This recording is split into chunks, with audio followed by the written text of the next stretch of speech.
7 बज चुके हैं और समय हो गया है मध्य प्रदेश की तमाम बड़ी खबरों को जानने का। तो चलिए बात करेंगे कि आज मध्य प्रदेश में क्या हुआ। नमस्कार, आपके साथ मैं हूं रश्क गौरी और आप देख रहे हैं IBC 24। बुलेटिन में सबसे पहले हम बात करेंगे महू बवाल की।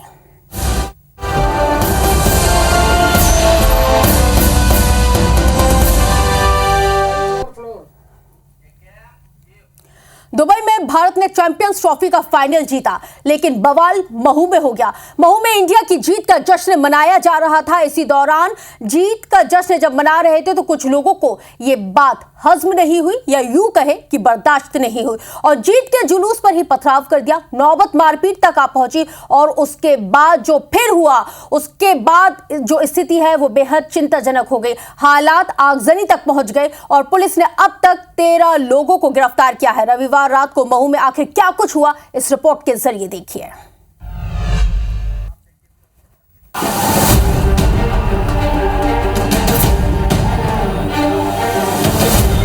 महू में रविवार रात चैंपियंस ट्रॉफी में टीम इंडिया की जीत के बाद निकाले जा रहे जुलूस के दौरान विवाद हो गया। दो गुट आमने सामने आ गए। लोगों ने दुकानों और वाहनों में आग लगा दी।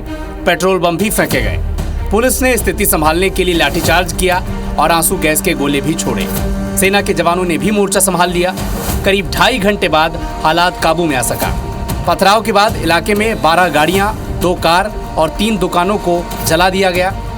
बवाल बढ़ने पर आसपास के 4 थानों के पुलिस बल को महू बुलाया गया। करीब 300 से ज़्यादा बल तैनात थे और कलेक्टर और DIG रात करीब 1:30 बजे महू पहुंचे। शहर में पैदल घूमकर स्थिति का जायजा लिया। सुबह भी इलाके में पुलिस ने मार्च निकाला ताकि कोई अप्रिय स्थिति शहर में न बढ़ पाए और उनके खिलाफ रासुका के तहत कार्रवाई करने की तैयारी की जा रही है। जो अंतिम जानकारी मैंने ली थी कि 13 लोगों को उसमें गिरफ्तार भी किया गया है। कुछ लोगों के खिलाफ हम लोग रासुका की भी कार्रवाई करेंगे। पूरी तरीके से शांति स्थापित है और हमारी तरफ से जो भी कार्रवाई बनती है, वैधानिक कार्रवाई बनती है, वो कड़ी से कड़ी कार्रवाई की जाएगी जिससे भविष्य में इस प्रकार की घटनाओं की पुनरावृत्ति ना हो। इंडिया का जो मैच के बाद कुछ जुलूस निकल रहे थे, विक्ट्री जुलूस, और उसमें पटाखे चल रहे थे। विवाद की स्थिति थोड़ी बढ़ने लग पड़ी। पुलिस अपना ऑलरेडी वहाँ पे तैनात थी और पुलिस बल के साथ पूरे मौके को संभाला गया, पूरे मोर्चे को संभाला गया। जो भी लोग इसमें शामिल थे उनकी वीडियोस देखकर उनको उठाया जा रहा है और सख्त कार्रवाई उन पर की जा रही है। महू कांड पर कांग्रेस ने लॉ एंड ऑर्डर पर सवाल उठाए हैं तो बीजेपी ने कानून के तहत कार्रवाई का आश्वासन दिया है। और मुख्यमंत्री जी को तत्काल संज्ञान है। बार बार क्यों घटनाएं घट रही? क्या कुछ लोग ऐसे हैं RSS के लोग जो सांप्रदायिकता बढ़ा रहे, जो कट्टरपंथी है? किसी को आप बाहर निकाल नहीं सकते हो इस देश से, प्रदेश से। सबके साथ एक धार्मिक सौहार्दपूर्ण वातावरण होना चाहिए। महू जैसे शहर में भारत की जीत के बाद पथराव हो रहा है तो इसका अर्थ ये है कि कहीं ना कहीं कमी किसकी है? भाजपा सरकार की कमी है। जब हमारी क्रिकेट टीम मैच जीतती है जश्न मनता है, लेकिन ऐसा क्यों हो रहा है कि भाजपा के ही राज्य में जब हमारी टीम मैच जीत रही है तो महू में क्यों ऐसे हादसे हो रहे हैं? जहाँ सरकार है इस तरह के दंगे होना कोई अचंभे वाली बात है। आप गलतफहमी में जो भी गलत काम करेगा उस पर कड़ी कार्रवाई की जाएगी। ये कोई पहला मामला नहीं है जब महू में इस तरह की स्थिति बनी है। बार बार प्रदेश में कहीं न कहीं किसी न किसी जुलूस में इस तरह की नौबत बनने से कई सवाल खड़े हो रहे हैं। सवाल ये भी है कि क्या ये केवल लॉ एंड ऑर्डर का फेलियर है या फिर कोई साजिश। निहारिका शर्मा, महू, IBC 24। तो देखिए, खबर तो जान ली आपने, अब जानते हैं खबर की खबर। महू में आखिर फिर से क्यों है तनाव की स्थिति? ये जो बनी हुई है इसके पीछे आखिर कौन जिम्मेदार है? ज्यादा जानकारी के लिए हम रुख करेंगे। हमारे साथ हमारे संवाददाता अंशुल मुकाती जुड़ गए हैं।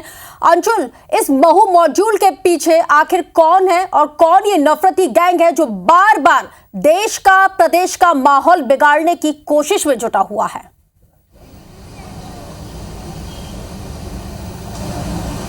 बिल्कुल रश्क, आपको बता दूं कि जिस तरह की घटना महू में सामने आई है उससे हर कोई अचंभित है, क्योंकि ये कोई धार्मिक जुलूस नहीं था, किसी प्रकार का कोई त्यौहार नहीं था। एक मैच की जीत थी और वो भी भारत पाकिस्तान का मैच नहीं था, भारत न्यूजीलैंड का मैच था जिसमें भारत अपनी जीत दर्ज करा चुका था और उसके बाद जो है जश्न मनाया जा रहा था। लेकिन इसी जश्न में कुछ लोग आते हैं और वो खलल डाल देते हैं। वो खलल इस प्रकार से डाली जाती है कि महू के अलग अलग इलाकों में एक जगह से जब पथराव शुरू होता है तो कुछ जगह गाड़ियों में आगजनी होती है, कुछ जगह दुकान में आग लगाई जाती है और कुछ घरों पर पथराव किए जाते हैं। चाहते हैं। एक बड़ा सोची समझी रणनीति जो है इसे मानी जा सकती है, एक बड़ा पुलिस का फेलियर भी इसे कहा जा सकता है, क्योंकि जब जीत का जश्न बना उसके बाद जुलूस जो है वो लगातार कई इलाकों में निकलने लगे थे। छोटे छोटे जुलूस की शक्ल में लोग जो है वो निकले थे, लेकिन जब जुलूस पे पथराव होता है तो उसके बाद तत्काल एक्शन लेने में पुलिस ने कहीं ना कहीं देरी करी, जिसके कारण घटनाक्रम जो है बढ़ता गया और बात आगजनी तक जा पहुंची। हालांकि उसके बाद जिस तरह से गिरफ्तारियां शुरू हुई हैं, जो वीडियो सामने आए उन वीडियो में जो करतूत है लोगों की वो कैद हुई है कि किस तरह से गाड़ी को आग लगाई जा रही थी, किस तरह से पथराव किया जा रहा था। और सबसे बड़ी बात रश के इसमें यह है कि जो पथराव करने वाले लोग थे उन्होंने अपने मुंह पे कपड़ा बांध रखा था, यानी कि अपनी पहचान छुपा करके वो ये पूरी आगजनी की घटनाओं को अंजाम दे रहे थे। इससे एक बड़ा सवाल यह भी खड़ा हो रहा है कि क्या ये एक सोची समझी साजिश थी जिसके तहत ये पूरा जो मूवमेंट है ये किया गया, जिसके बाद पथराव हुआ, जिसके बाद गाड़ियों में आगजनी हुई और उसके बाद इस तरह का माहौल जो है वो महू में बिगाड़ने की कोशिश हुई। और महू एक ऐसा इलाका माना जाता है जो कि शांत इलाका है, वहाँ पर कभी इस प्रकार की घटनाएं देखने में सामने नहीं आती है। लेकिन जिस तरह से कल का जो अंशुल यहाँ पे सोची समझी रणनीति के तहत महू का जो मॉडल है और जो वहां की जो स्थिति है आबो हवा को बिगाड़ने की कोशिश की गई है, इससे साफ जाहिर हो रहा है कि वाकई में ये एक रणनीति, एक साजिश के तहत किया जा रहा है, जिसके पीछे वो नफरती एजेंडा चलाया जा रहा है जिसने पूरे देश को यहां पे जलने के लिए मजबूर कर दिया। बहरहाल बहुत शुक्रिया तमाम जानकारी साझा करने के लिए। तो देखिए, महू मॉड्यूल के पीछे कौन है इसका पता लगाने की कोशिश तो लगातार पुलिस और जो सूचना विभाग है वो कर ही रहा है। हालांकि IBC 24 अपने तमाम दर्शकों से अपील भी करता है कि कृपया शांति हमेशा बना के रखिए। आगे बढ़ेंगे, बात करेंगे मध्य प्रदेश विधानसभा के बजट सत्र की आज से शुरुआत हो चुकी है। पहले ही दिन कांग्रेस ने सदन से लेकर सड़क तक प्रदर्शन किया है। सरकार को घेरते हुए बजट सत्र की अवधि को कम रखने का आरोप भी लगाया गया है। गांधी प्रतिमा के सामने कांग्रेस विधायकों ने प्रदर्शन किया। इसके साथ ही नेता प्रतिपक्ष उमंग सिंघार ने कहा है कि बीजेपी सरकार सत्र की अवधि कम रखकर चर्चा से मुंह छिपा रही है और जनता के सवालों से बच रही है। हमारा कहना है कि सरकार प्रदेश के विधायकों के पक्ष के हो, सत्ता पक्ष के हो, उनको लेके चर्चा नहीं करना चाहती। हर बजट पे हमको हर विभाग पे चर्चा होती है, लेकिन नहीं चाहती सरकार। इसलिए हमने क्या अवधि बढ़ाई जाए। और सरकार क्यों जनता से मुंह छुपा रही है, खोले, चर्चा करे विधानसभा में। तो चलिए आगे बढ़ेंगे, बात करेंगे भोपाल में कांग्रेस के प्रदर्शन के दौरान एक बार फिर से वही बड़ा हादसा हो गया जो अक्सर कांग्रेसियों के मंच पर होता है। इस बार भी मंच टूटा और इस हादसे में 10 से ज्यादा नेता जख्मी हो गए।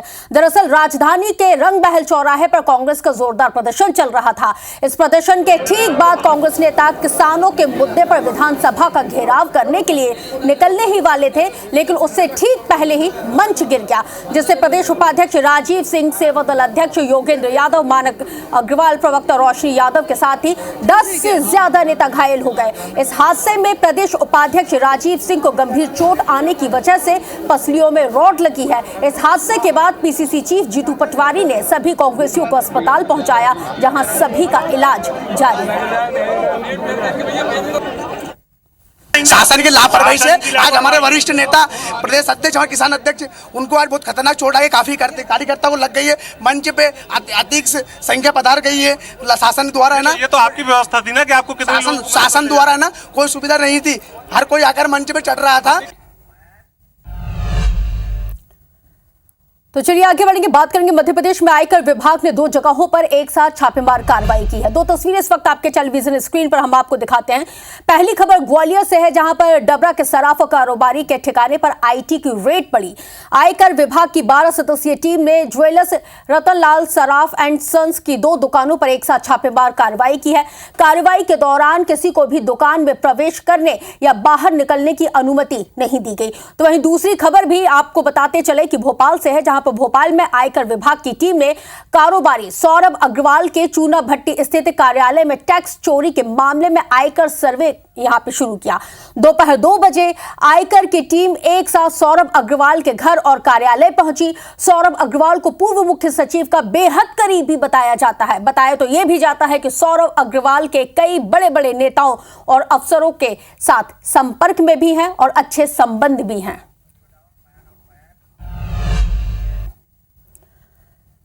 तो देखिए, सीधी में टैंकर और बुलेरो की जबरदस्त भिड़ंत होने की वजह से 8 लोगों की मौत हो गई। ये 8 लोग काल के गाल में समा गए।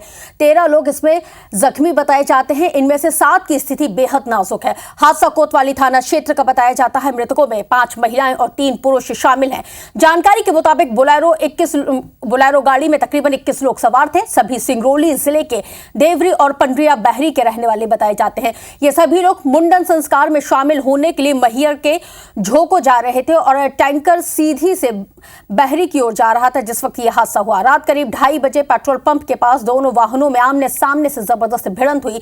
मामले की जांच पड़ताल जारी है। तो वहीं मध्य प्रदेश के मुख्यमंत्री डॉक्टर मोहन यादव ने इस पूरे घटनाक्रम और हादसे पर दुख व्यक्त किया है। मुख्यमंत्री ने हादसे में जान गंवाने वाले 8 मृतकों के परिजनों और घायलों के बेहतर इलाज के लिए आर्थिक सहायता का ऐलान भी किया है। तो वहीं मुख्यमंत्री ने कहा है कि सड़क दुर्घटनाओं में मरने वालों के परिजनों को मुख्यमंत्री विवेकाधीन कोष से 2-2 लाख रुपए, गंभीर रूप से घायलों को 1-1 लाख रुपए और अन्य जो घायल हैं उनको 50-50 हजार रुपए की आर्थिक सहायता स्वीकृत किए जाने के दिशा निर्देश अधिकारियों को जारी कर दिए गए हैं। सीधी से बहरी साइड जा रहा था और उधर से तूफानी बुलेरो बहरी साइड से सीधी मैहर जा रहा था, जिसमें साहू परिवार के लोग मैहर जा रहे थे। प्रथम दृष्टया तो एक्सीडेंट ही है। अभी सभी तथ्यों पे जांच चल रही है। जैसे भी आगे तथ्य आएंगे उसके अनुसार वैधानिक कार्रवाई की जाएगी।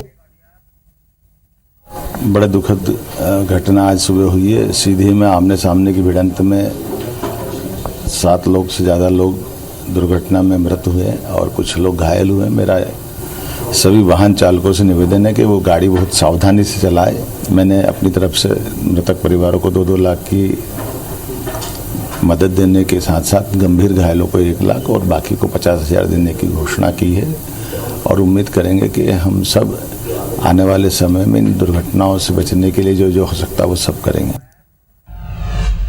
तो चलिए खबरों में आगे बढ़ेंगे, लेकिन उससे पहले इस वक्त की बड़ी और बिग ब्रेकिंग आपको मंडला से बताते, जहां से सुरक्षा बलों और नक्सलियों के बीच मुठभेड़ की जानकारी मिली। मुठभेड़ में 1 नक्सली के ढेर होने की भी खबर है। तो वहीं 2 नक्सलियों को गिरफ्तार कर लिया गया है। एक 315 बोर की बंदूक भी इनके पास से बरामद की गई है। कान्हा टाइगर रिजर्व के किसली जोन में यह मुठभेड़ हुई है। बालाघाट आईजी संजय सिंह ने इस बात की आधिकारिक पुष्टि की है। इस मुठभेड़ की आधिकारिक पुष्टि भी की है। तो मंडला से इस वक्त की बड़ी खबर, एक्सक्लूसिव तस्वीर इस वक्त आपके टेलीविजन स्क्रीन पर। देवेंद्र हमारे साथ संवाददाता जुड़ गए हैं। देवेंद्र, क्या और ताजा जानकारी इस वक्त आपके पास है, दर्शकों को बताएं।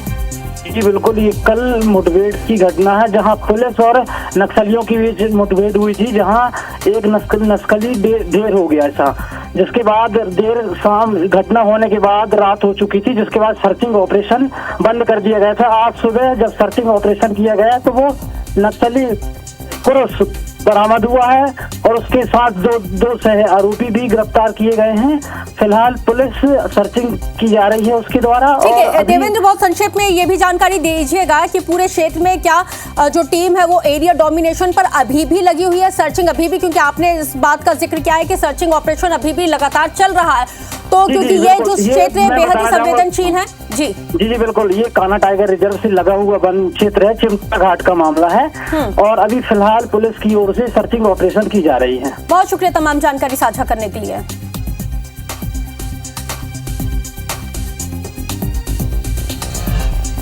खरगोन से इस वक्त की बड़ी खबर आपको बता दें, जहां पर 20 से ज्यादा बंधक मजदूरों को मुक्त कराया है या इनको छुड़ाया। महाराष्ट्र के सोलापुर से इनको छुड़ाया गया है। यहाँ पर उनको बंधक बनाकर रखा गया था। भगवानपुरा के मालखेड़ा के रहने वाले ये सभी मजदूर बताए जाते हैं। बीती नवंबर में गन्ना कटाई के लिए ठेकेदार ने इनको बुलाया हुआ था। भगोरिया उत्सव पर घर लौटते समय इनको बंधक बना लिया गया। ठेकेदार ने घर जाने के लिए मांगे 13 लाख रुपए। बंधक बनाकर मजदूरों को यहाँ पे पीटा गया। तो बड़ी जानकारी इस वक्त आपको बता रहे हैं।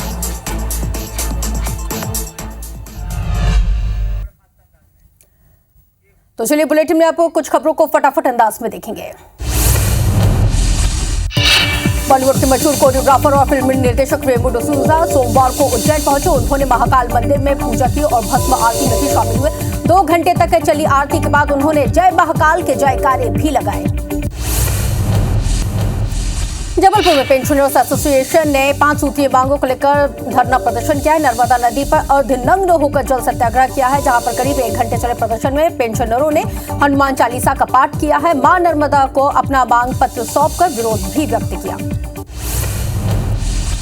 भिंड में सिगरेट देने से मना करने पर दबंगों ने दुकानदार के घर के बाहर अंधाधुंध जमकर फायरिंग की है, जिसमें एक गोली स्थानीय युवती को भी लग गई। जानकारी के मुताबिक पहुंची पुलिस ने घटनास्थल की जांच पड़ताल शुरू कर दी। तो चलिए इसी खबर के साथ बुलेटिन में मैं रश्क गौरी आप सभी दर्शकों से लेती हूं इजाजत, लेकिन ब्रेक के बाद भी IBC 24 पर खबरों का सिलसिला लगातार जारी है, क्योंकि सवाल आपका है। IBC 24 number 1 news channel in Madhya Pradesh, Chhattisgarh.